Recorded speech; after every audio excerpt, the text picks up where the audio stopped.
Welcome to this week's discussion of the article, the Aleph-Tav. And if you don't know what the Aleph-Tav is, stick around because you're going to find out. Again, we try to encourage you in every one of these articles, every one of these discussions to read the article. This discussion is good for flavoring and for, giving you some additional insights. But if you really want to know what the truth is contained in the article, they're really designed to read and dig in and follow the links, the little blue highlighted links that are in the article for the supportive content that those links lead to. This is the second of a series entitled The Word series. And again, it's the Aleph-Tav. And with that, my co-host here is my good friend, Jim Adams. Jim, tell me what you thought about this article and how it affected you. Well, I'm happy to do so because I have struggled with this idea for a long time. I've read it and reread it, and finally today I got it. But can I put it in words that somebody else will understand? I don't know. But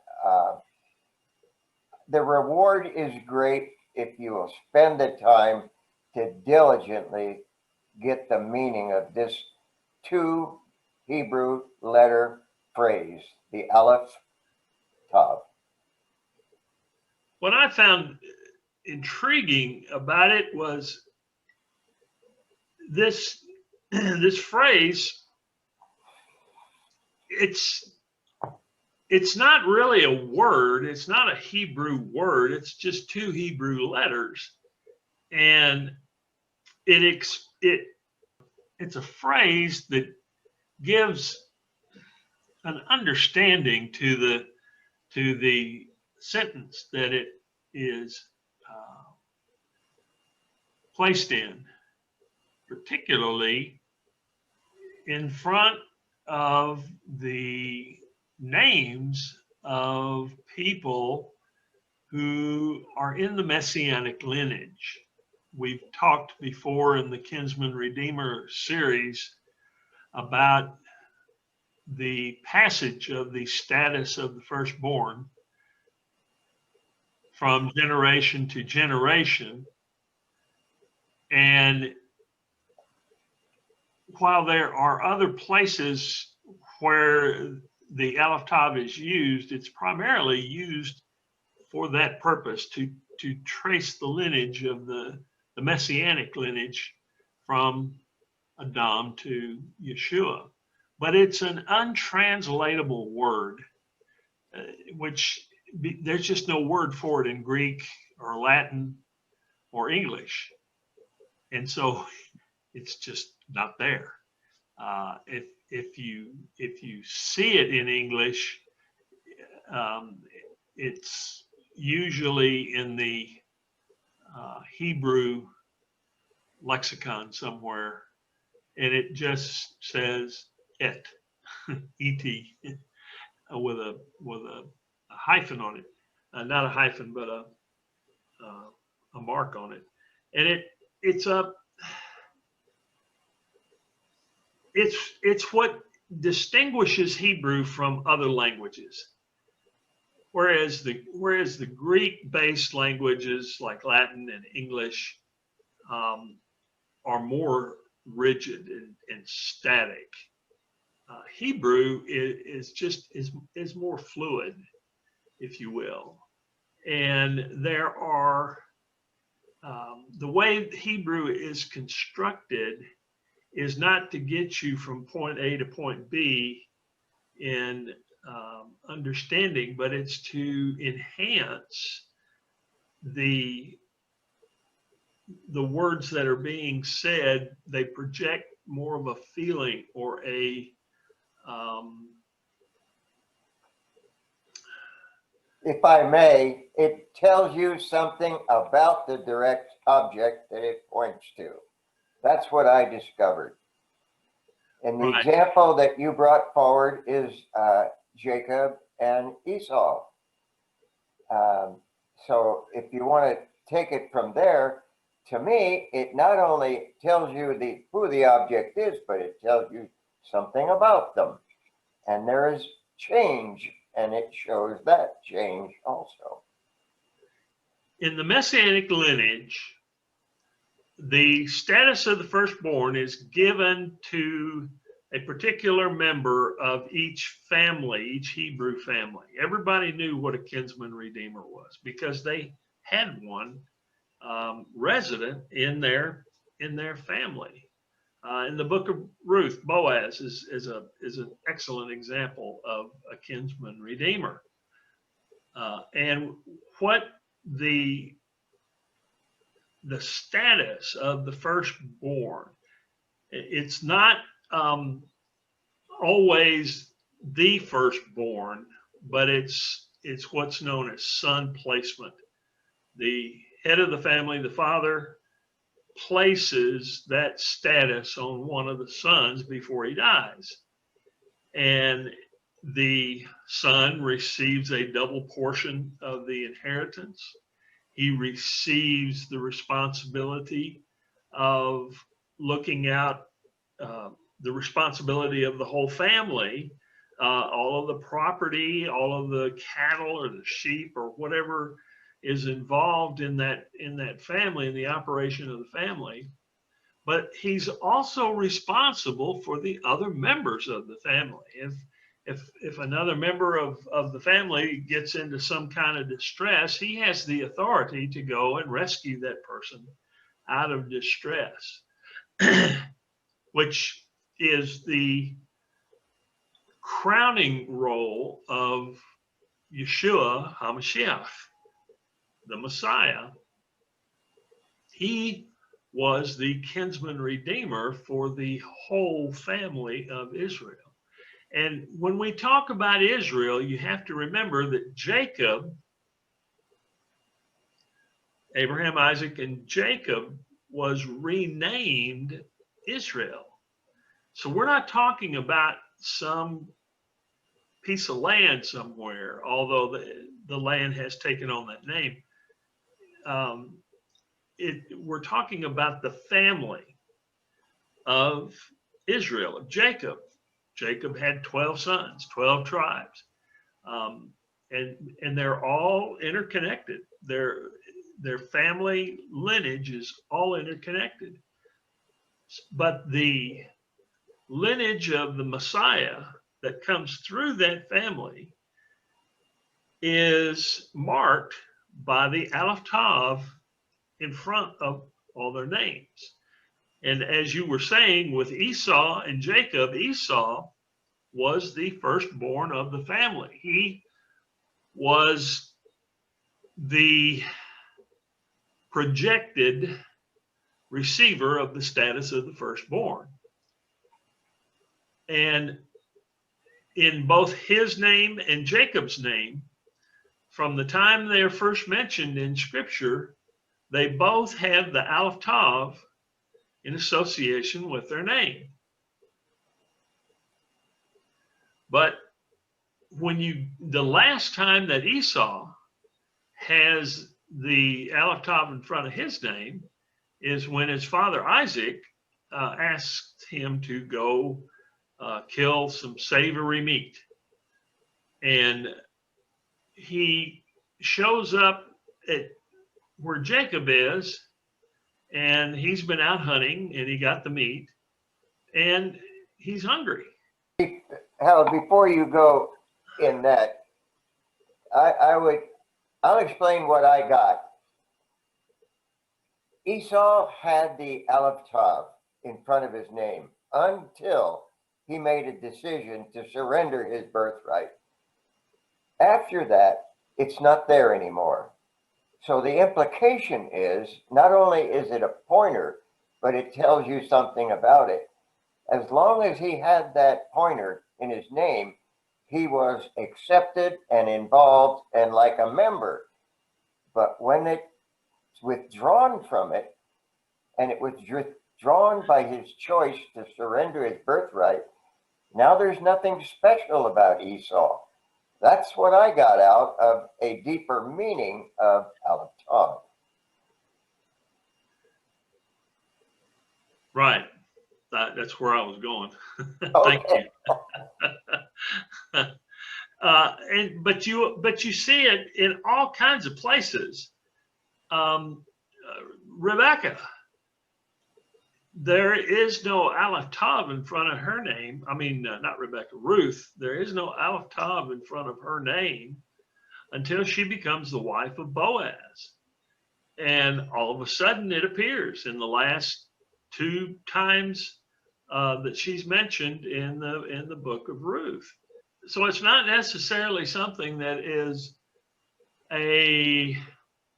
it's a birthright, but it's not sealed. And when others come into the picture that don't have it, like Ruth, they are given it.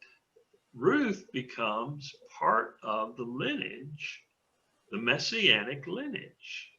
If you go to the bottom portion of Luke chapter 3, where it gives you all of the begats, you'll find that Ruth is in that lineage. And she was not an ethnically born Hebrew. She became a Hebrew by marriage. Harold, did Boaz have the Aleph-Tav in front of his name? Yes. Okay, so he marries Ruth, and Yahweh considers them one flesh. So from now on, she's going to carry Aleph-Tav. To me, that's pretty straightforward. Well, but more succinctly, she's in the lineage of Messiah. Of Yeshua, of Messiah, which I find fascinating.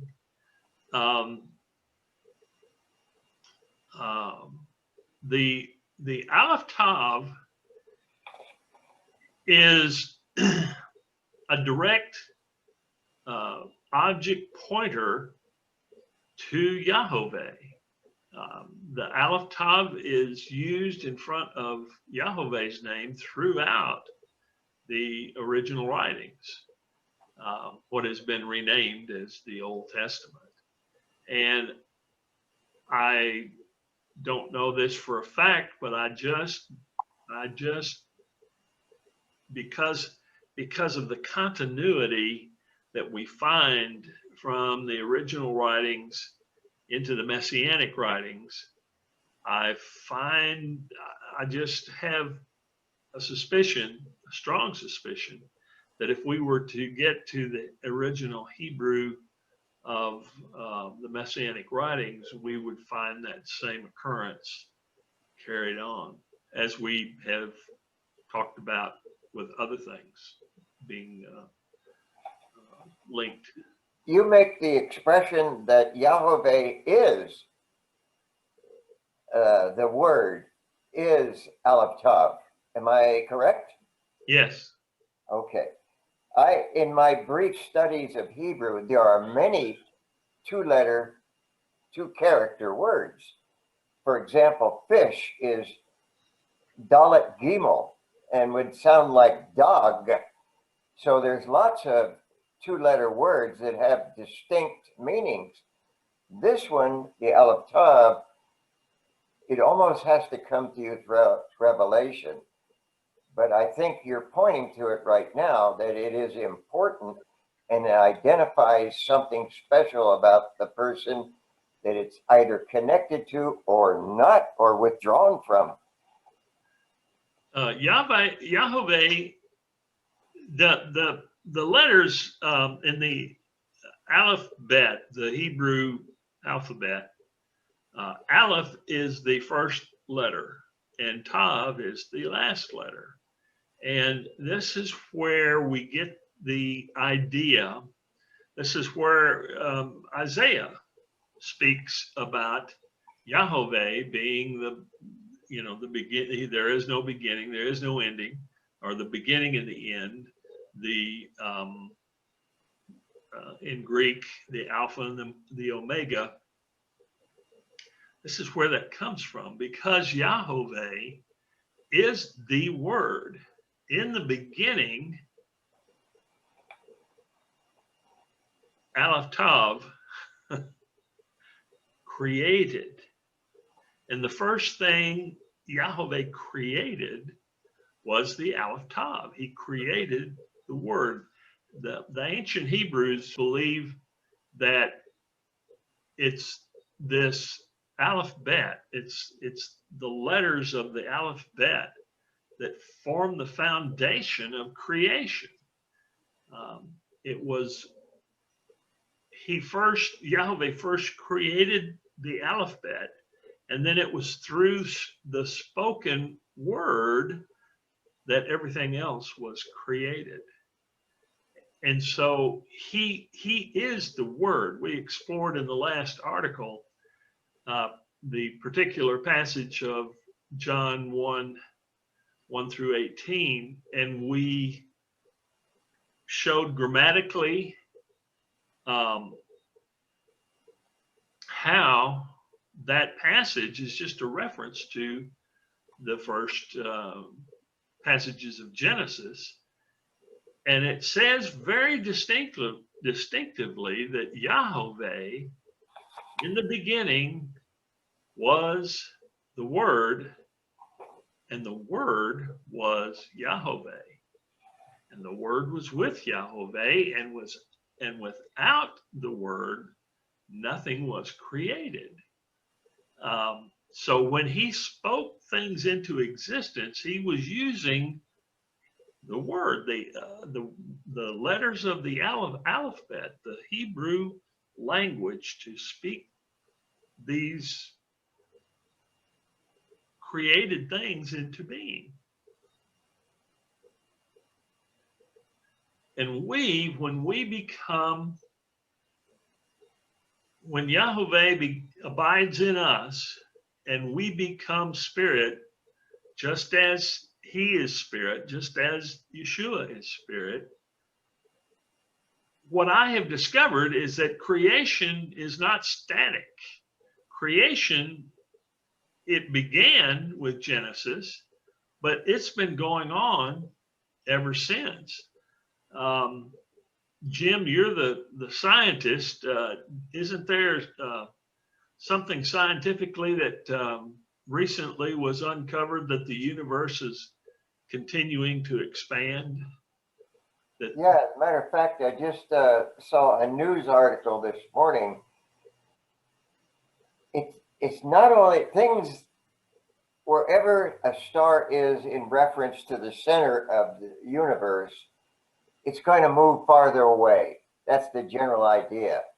Not only that, but it's accelerating. It's moving away faster. And it's a great puzzle. But just this morning, there was a news article that they came to a better understanding of it. Well, this is what I'm talking about, is that the creative process continues. It's not just a one-time affair. And as partakers of the divine nature, we get to be involved in that creative process today.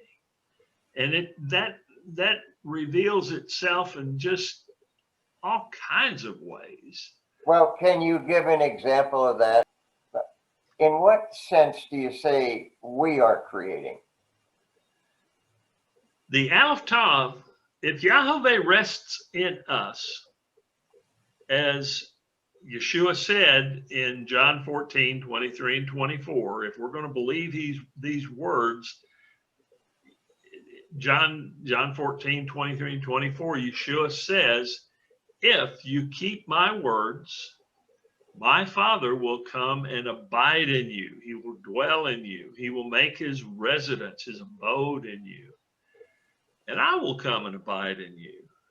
And the words that you hear are not mine, they're my Father's.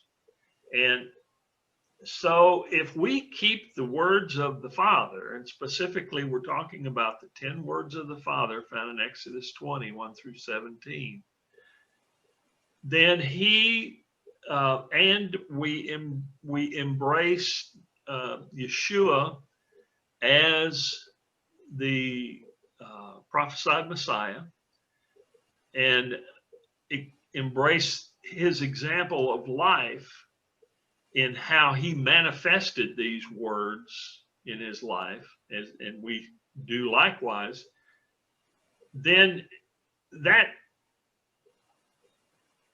spirit abides in us, and we begin to take part in the creation, the evolving creation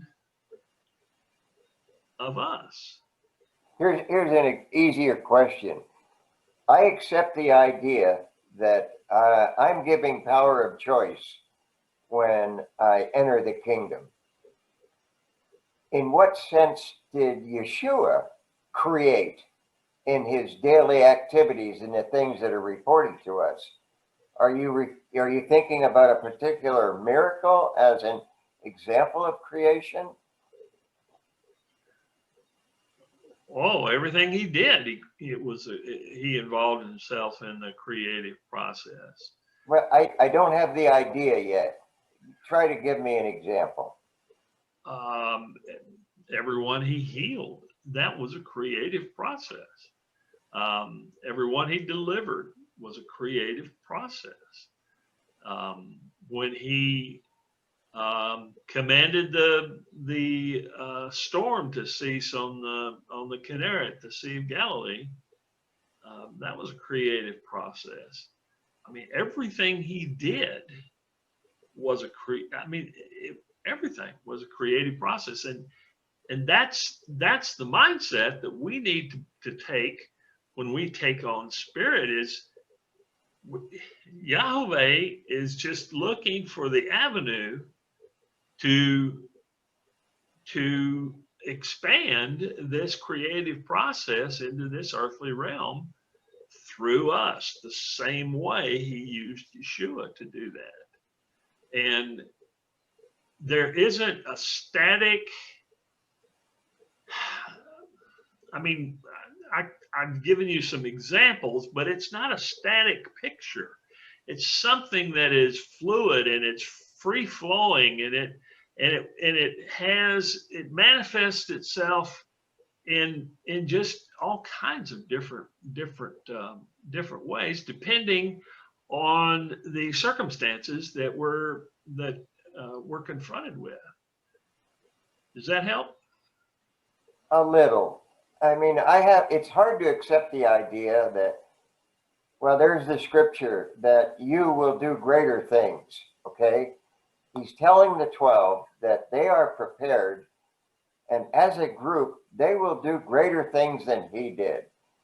So I have an example right there that it was not only Yeshua that had this creative power, but also those that believed in him had a creative power. And it's not, I don't like the word believe, because it's been overused by Christianity. But those who are faithful to keep Yahweh's words are involved in this creative process. And the reason he said that you will do greater things than I, was because he was a single individual through which this power, this manifestation was flowing. Now, there are innumerable who have embraced the life of Yeshua, and they are now the conduit through which that power is flowing, that divine creation is flowing. So the greater works it would include things other than what Yeshua did, but more distinctly, I believe it's because there's a greater number, greater you know, you will do greater works than I because there's more of you. You know, as we try to get back to the article,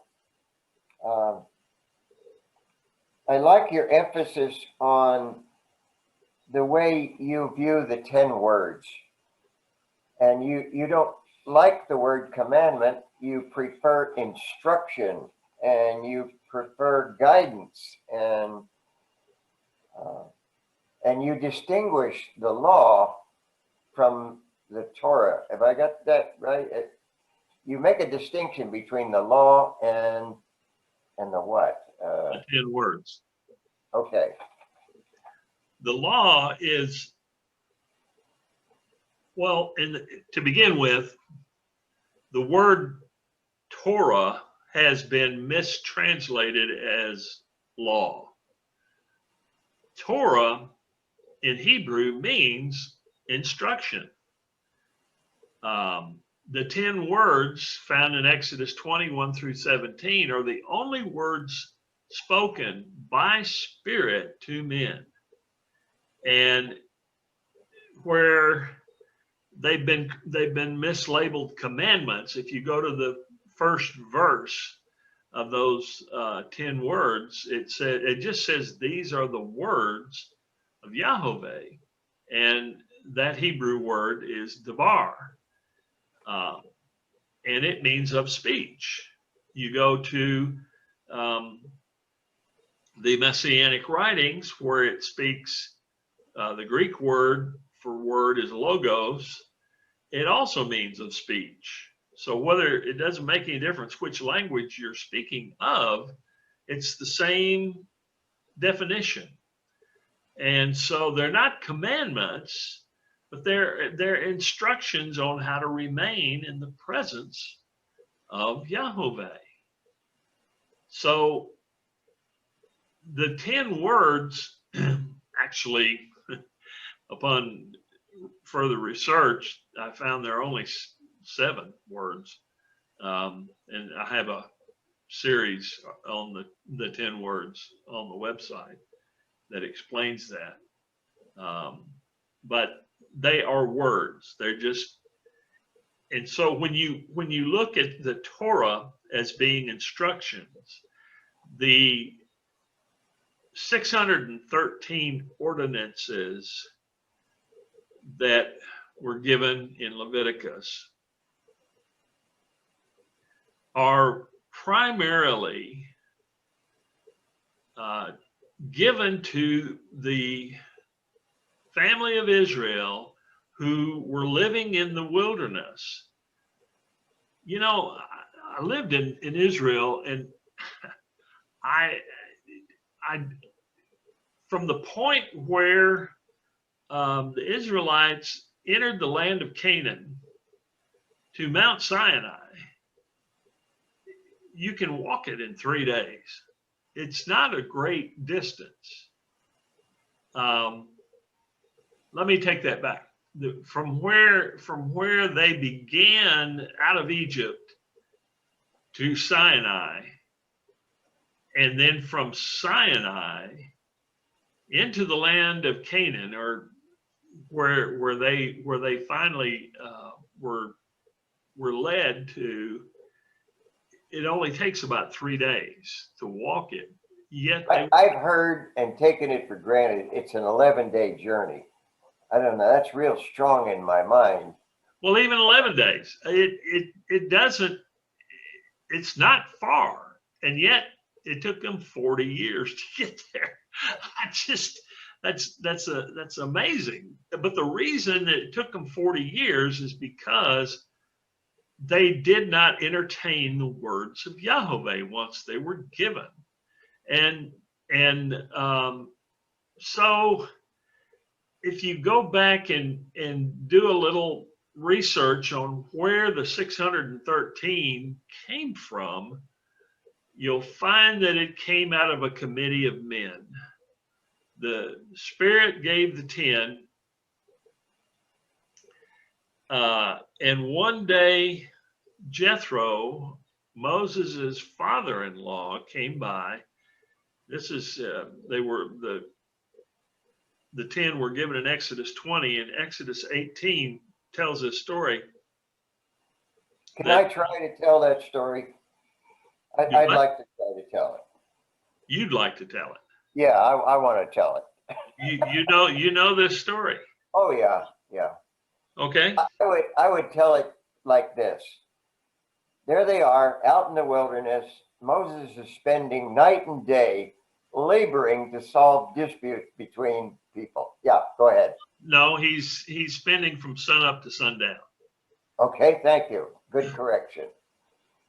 Anyway, it's obviously he's got, conservatively 1 million people to deal with, so I can't see how it's going to work.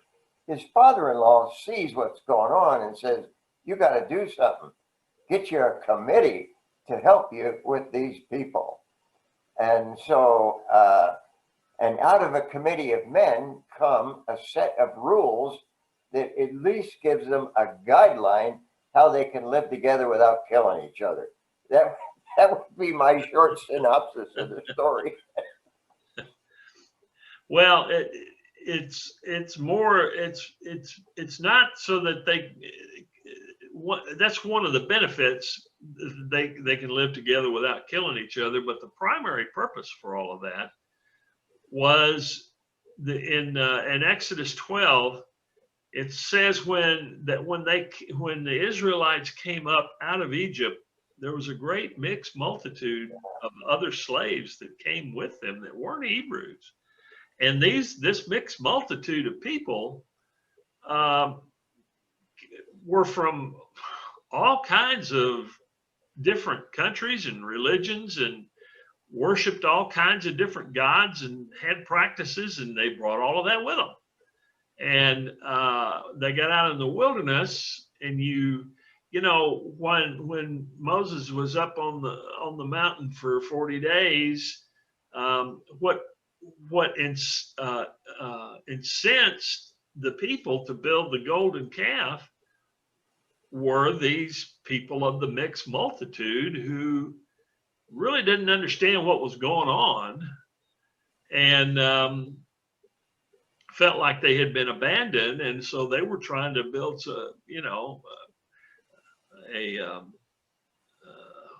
an idol to worship, to come help get them out of their distress. Anyway, so you don't create rules, and we're talking about not just a normal worldly society, but within the kingdom of Yahweh, rules aren't created unless there's some activity going on that the rules are meant to moderate. So with this mixed multitude of people, I mean, you had all kinds of stuff going on, the wild orgies, and which was actually part of worshiping these other gods. You had bestiality, you had incest going on, there was just all of the things that were addressed in the 613 ordinances were going on within these people that were in the wilderness. And so the 70 elders that were commissioned they were the ones that put these regulations on the people so that they wouldn't be consumed by the presence of the most brilliant of light that was living in their midst. In the beginning, Yahweh lived in the midst of the camp where these people were. And when just a little bit of darkness came into the camp, that's when all of these catastrophes began to take place, disease and pestilence, and the ground opened up and swallowed them. And it was just a continual one thing to another, because for some reason, they just didn't get it. And it was why Yahweh eventually moved outside the camp so that they wouldn't be completely consumed because light and darkness cannot abide in the same space. When you bring just a little darkness in, that the light is going to consume it, and that consumption becomes very chaotic. It's a turmoil that goes on. You used an excellent choice of words, is separation. It shows up in your vocabulary frequently. Against the idea of condemnation, when people don't follow the 10 words and they get off in their own practices, it causes a separation. I'm giving my version of it. And the Father can't be amongst them. He's got to move out, but he doesn't abandon them. He goes through a prophet or a leader to take his place in their midst. So he's kind enough to keep a, if he was to separate himself from them completely in the wilderness, I don't think they would have lasted a week.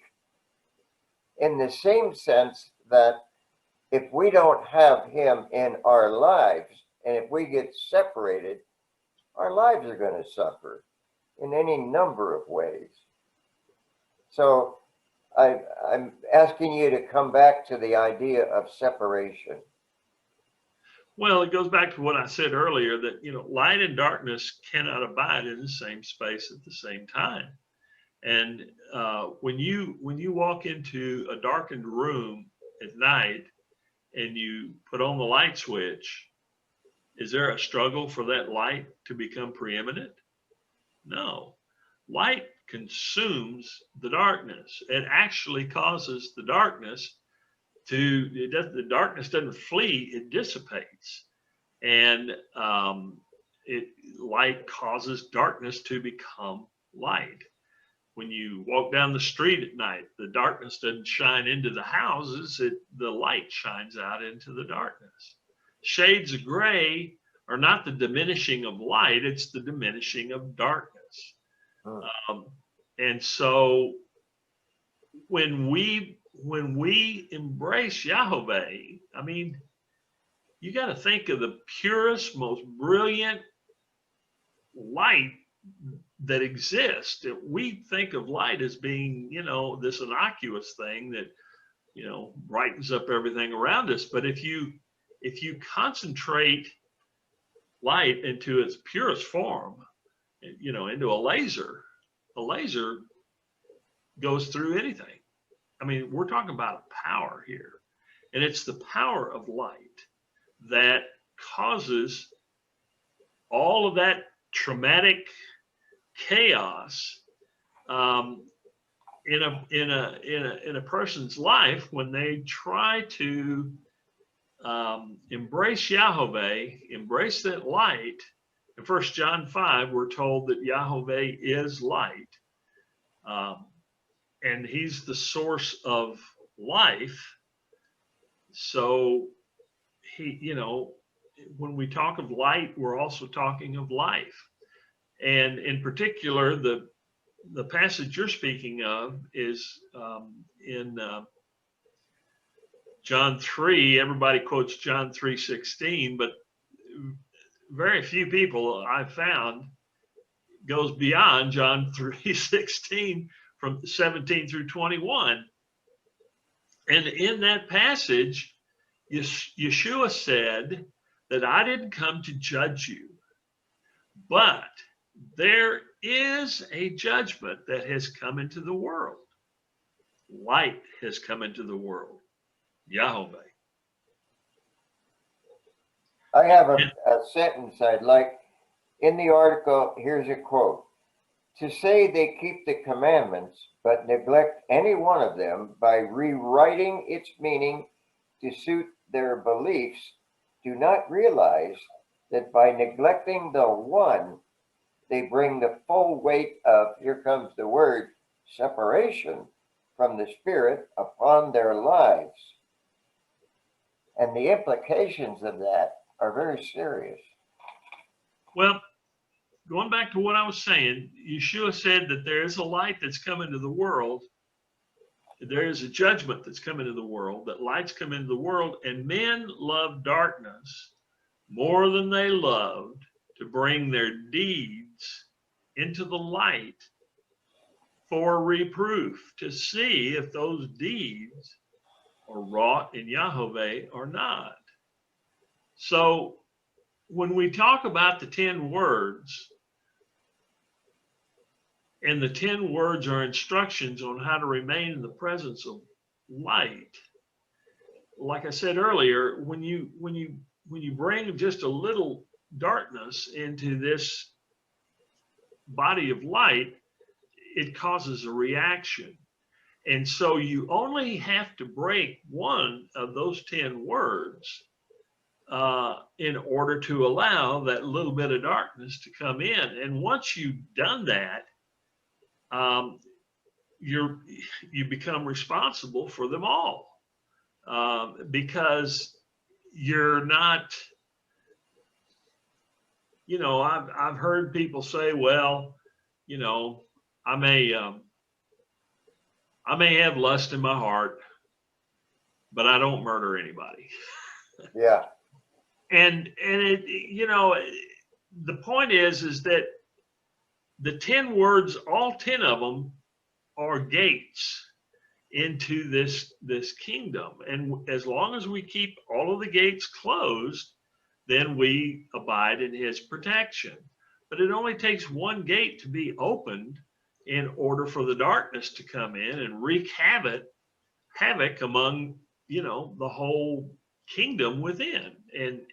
And people don't understand that it's,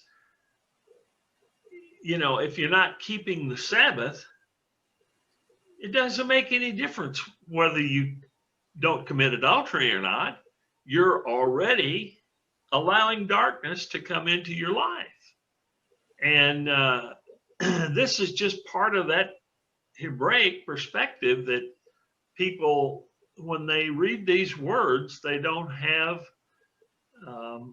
they're not able to get the understanding of what they're trying to convey. People go into the scriptures and they do Bible studies because they want to find out all this interesting stuff.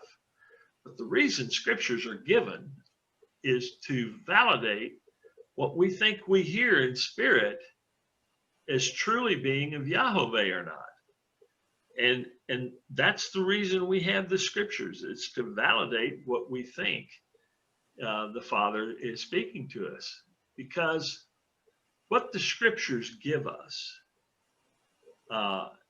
in 2 Timothy 3:16, it says that all scripture is inspired or breathed by Yahweh into men who are writing down this inspiration that they're getting. They're trying to describe it as best they can. And what they're describing is the nature of spirit.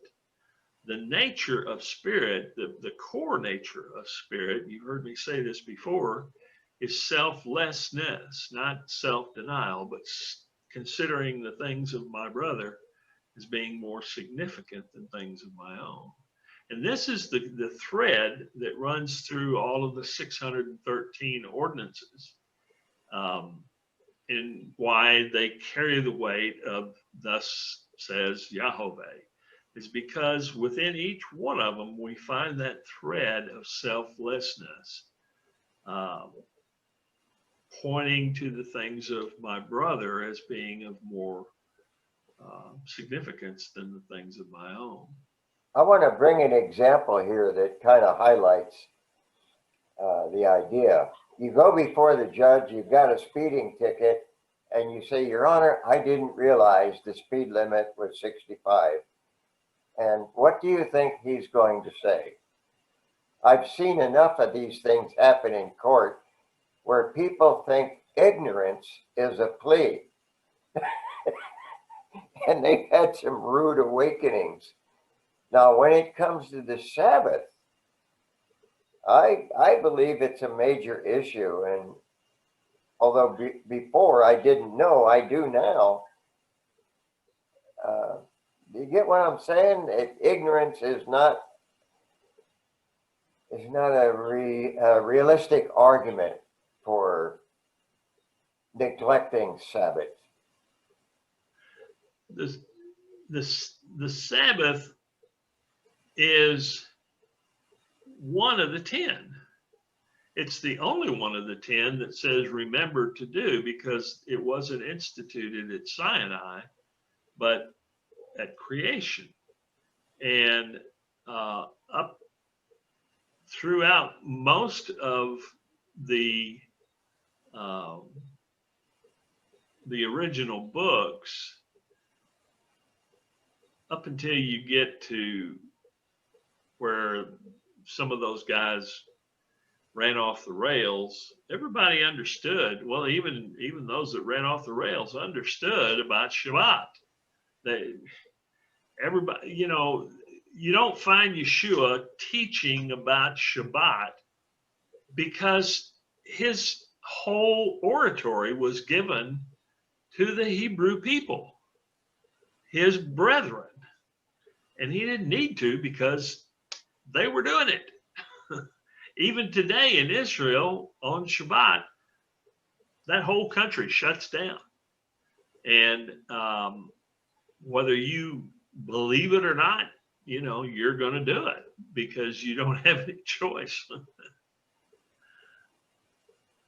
I came across in the office of the high priest, he did make an offering for ignorance so that the people wouldn't, could escape the consequences of sins of ignorance. I just know that ignorance is not a good plea for mercy. How about that for a statement? There is only one sacrifice given in Scripture that requires a male lamb under a year old without spot and without blemish to be sacrificed. And everybody believes it was the Passover lamb, but if you read the requirements in Passover, it says that you can sacrifice a bullock or a goat in place of a lamb. But there's only one place where there isn't any restriction. I mean, there isn't any secondary animal. It has to be a lamb without spot and blemish under a year old, and that is the tamid. And the tamid was sacrificed every day, once in the morning and once in the evening before sundown. And what was the idea there?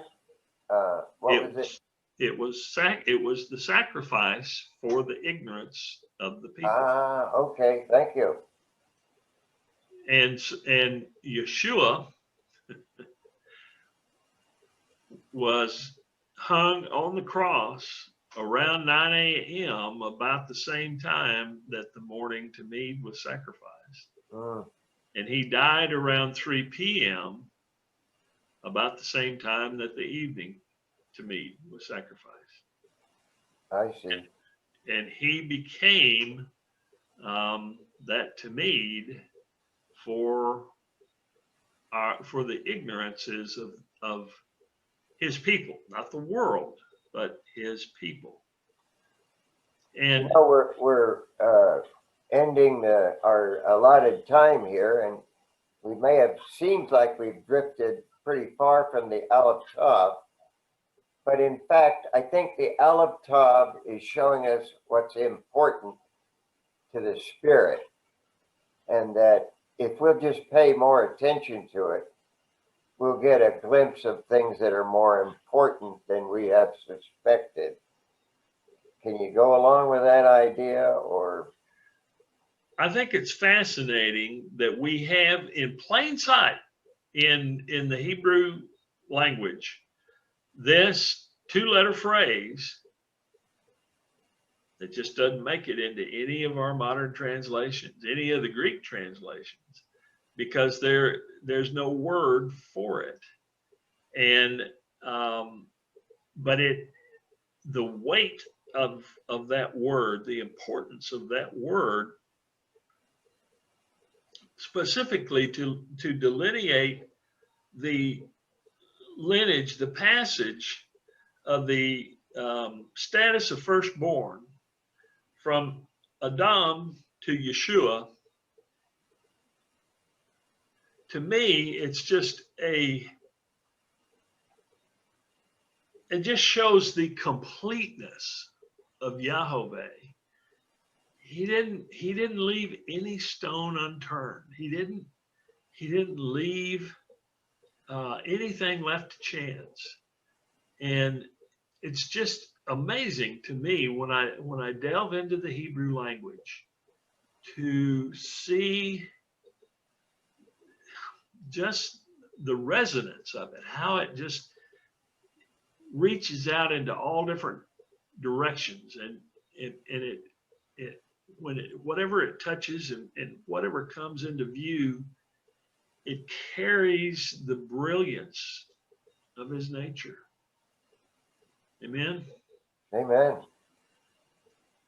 Well, thank you all for watching, and I hope to see you next time. Shalom.